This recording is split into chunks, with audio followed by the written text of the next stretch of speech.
The response to managing fatalities in a disaster can vary significantly depending on the type of incident and the number of deaths involved. Deaths from a pandemic would be handled in a different manner than those from an explosion. An incident with a few fatalities would have a different response than one involving hundreds of deaths. But whatever the disaster, first responders are the ones who encounter or recover deceased victims. Emergency responders, generally in a major situation, the dead stay where they are. If it is determined that they are deceased there, then they're tagged, marked, and left there. The coroner, or medical examiner, always has complete legal jurisdiction over the deceased and must be notified before any further action is taken. That's state law.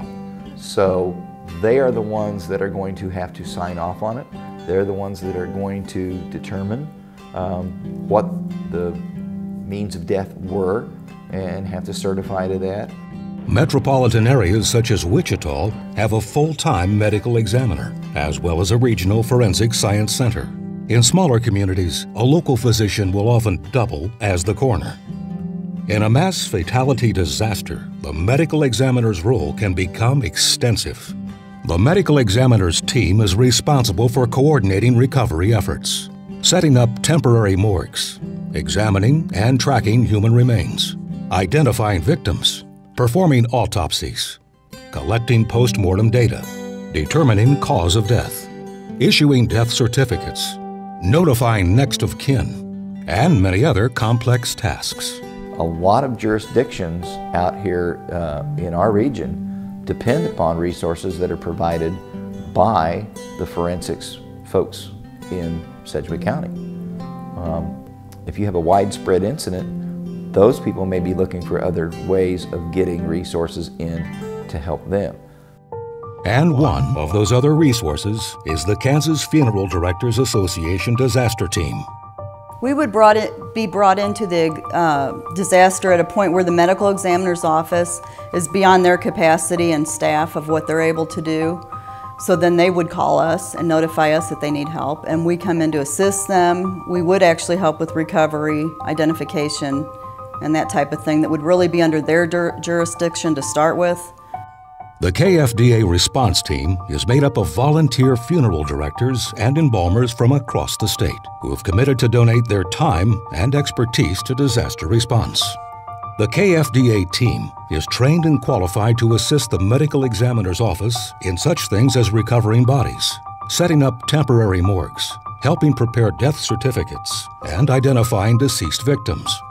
If we're lucky, there's identification on them, some type of identification, and of course fingerprints, dental records, sometimes just the clothing that they're wearing. A lot of that involves being able to talk with the families early on so that we can see, what they were wearing or scars that they have or tattoos or those type of things that would help identify them. Once the medical examiner has released the remains, the KFDA teams can then begin the important task of providing assistance to the families of the deceased and arranging for disposition of the bodies. At that point, we would obviously notify the families right away and start trying to find out what their wishes are. A lot of that would involve getting with their local funeral homes. Some of the people might not be from the local area, and so we would have to talk about transporting them and maybe shipping them on airlines, that type of thing. Those folks have to be knowledgeable in all kinds of things when it comes to dealing with fatalities. You're dealing with families, you're dealing with loved ones, you're dealing with religious beliefs. When the volume of fatalities overwhelms both the medical examiner and KFDA's ability to cope, federal assistance is needed. It's called the Disaster Mortuary Operational Response Team, or DMORT. It's the Disaster Mortuary Response Team for FEMA, which is the Federal Emergency Management Association. And they have all the equipment and staff.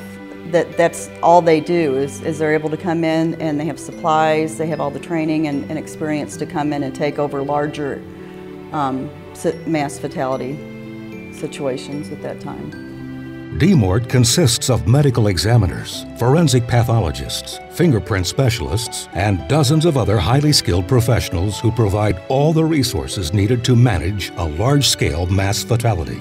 They provide crucial backup to the local effort. I think I would like everyone to know that the first thought when you hear mortuary services are just the bodies, the human remains, and I think there's a lot more that we do that are involved as far as with the families,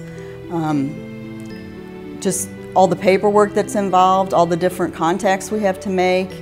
You know, there's grief counseling that we actually do with the families from day one, right away, that we're talking to them. And I just think there's a lot more involved with the planning and preparation for the final disposition than people really know.